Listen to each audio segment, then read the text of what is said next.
Coucou tout le monde, j'espère que vous allez bien. Aujourd'hui je vous retrouve pour la 10e vidéo de ma série Bullet Journal dans laquelle je vais vous présenter le mois d'octobre 2020. Comme je vous l'ai dit dans mes précédentes vidéos Bullet Journal, je vous fais une vidéo par mois tous les mois pour vous présenter ce que j'ai préparé dans mon Bullet Journal pour le mois d'après et ce jusqu'au mois de décembre. D'ailleurs si vous n'avez pas vu les précédentes vidéos de cette série et qu'elles vous intéressent, j'ai mis tous les liens en barre d'infos. Donc c'est parti pour le Bullet Journal du mois d'octobre. Alors, pour le mois d'octobre, j'ai voulu avoir un thème un petit peu automnal comme ça, donc pour la page de garde, je suis venue tout simplement coller des autocollants avec des feuilles mortes et des animaux tout mignons, et je suis venue écrire October dans le coin supérieur droit avec un feutre métallique doré, donc je sais pas si vous verrez bien ça à l'écran, mais il est métallique donc il est un petit peu brillant, moins que les autocollants mais brillant tout de même. À droite, comme d'habitude, on retrouve en quelque sorte le sommaire du mois avec les jours au milieu de la page, pour que je puisse noter les événements importants de chaque jour à gauche et pouvoir traquer mes habitudes, c'est le cas de le dire, à droite. Double page suivante, toujours automnale mais cette fois-ci avec des tons un petit peu plus verts. À gauche on retrouve la page budget avec pour chaque dépense la date, la description de la dépense, le montant et le cumul de tout ce que j'ai dépensé ce mois-ci. Et à droite on retrouve tout simplement les 4 premiers jours du mois d'octobre. Au niveau de la décoration, je me suis simplement contentée de faire un tableau que j'ai colorié en vert au niveau des intitulés des cases avec un crayon de couleur. Le budget, je suis tout simplement venue l'écrire dans un autocollant vide dont je disposais sur une planche d'autocollant qui vient de chez Action. Et je suis également venue faire des petits points jaunes tout autour pour rappeler un petit peu un ton automnal. À droite, j'ai collé deux petits autocollants végétales, donc l'un avec un tournesol et des feuilles mortes et l'autre avec une branche morte. Quant aux 4 premiers jours du mois, je me suis tout simplement servi du même feutre que celui avec lequel j'avais écrit à la double page précédente.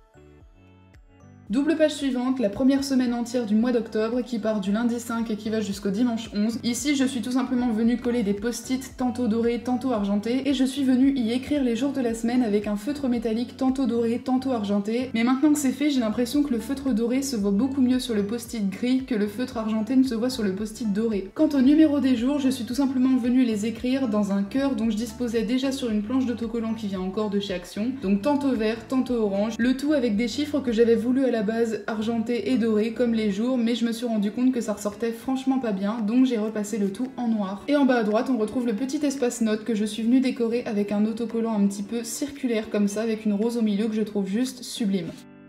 Double page suivante, page que j'ai voulu un petit peu plus jaune que les autres, alors ça ressort plus à la caméra qu'en réalité, parce qu'en réalité c'est pas jaune pastel mais c'est pas non plus jaune fluo comme vous le voyez à l'écran. Pour cette semaine-ci, je me suis simplement contentée de venir écrire les jours de la semaine, donc toujours avec le même feutre métallique doré que celui que vous voyez depuis le début de ce mois, parce qu'en vrai j'adore le doré, je trouve que ça fait automne par excellence, donc du coup j'ai tendance à énormément l'utiliser pour ce mois d'octobre. Enfin pour finir la page, je suis venue coller deux tout petits autocollants végétales comme ça, mais également deux autocollants un peu plus gros qui représentent cette fois-ci des animaux. Et comme d'habitude, l'espace note est conservé en bas à droite. Double page suivante, troisième semaine entière du mois d'octobre, et ici c'est tout simplement sur des morceaux de washi tape au motif rose gold que j'ai décidé de venir réécrire avec un feutre noir les jours de la semaine. Et pour finir la décoration de la page, je suis là encore une fois venue recoller des petits autocollants au motif très automnal et mignon comme ça, qui proviennent toujours de la même planche à stickers.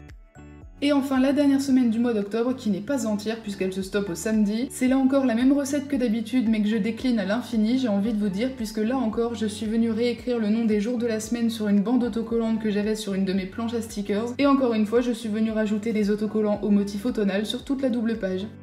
Et enfin, dernière page du mois d'octobre, c'est la page de souvenirs, page sur laquelle je vous rappelle que je note toujours toutes les petites choses dont j'ai envie de me souvenir pour ce mois-ci, donc tous les petits souvenirs bien sympathiques. Donc là encore, je suis venue écrire souvenirs d'octobre sur un autocollant en forme de cercle comme ça, qui me fait un petit peu penser à une nature morte, autour duquel j'ai essayé de faire une couronne végétale, si on peut appeler ça comme ça, en disposant des autocollants de manière circulaire autour de ce premier cercle. Dans le coin inférieur gauche, je suis tout simplement venue coller une petite maison en bois que j'ai trouvée juste trop mignonne, et dans le coin inférieur droit, je suis tout simplement venue coller un espèce de bouquet de roses que je trouvais juste magnifique. Et voilà qui clôt notre mois d'octobre. Et voilà, c'est déjà la fin de cette vidéo Bullet Journal du mois d'octobre 2020 et j'espère vraiment qu'elle vous aura plu. Comme pour les vidéos Bullet Journal précédentes, si vous avez reproduit à l'identique une de mes pages ou alors que vous vous en êtes inspiré pour créer la vôtre et que vous souhaitez me le dire, je vous invite à me contacter via mes divers réseaux sociaux qui s'affichent juste ici et dont les liens sont également en barre d'infos. Comme d'habitude, n'hésitez pas à me laisser un petit commentaire pour me dire le thème que vous avez choisi dans votre Bullet Journal pour le mois d'octobre. Et si la vidéo vous a plu, n'hésitez pas à la liker, à la partager sur vos réseaux sociaux et à vous abonner à la chaîne si ce n'est pas fait. Sur ce, je vous fais de très gros bisous et je vous dis à très bientôt dans de prochaines vidéos.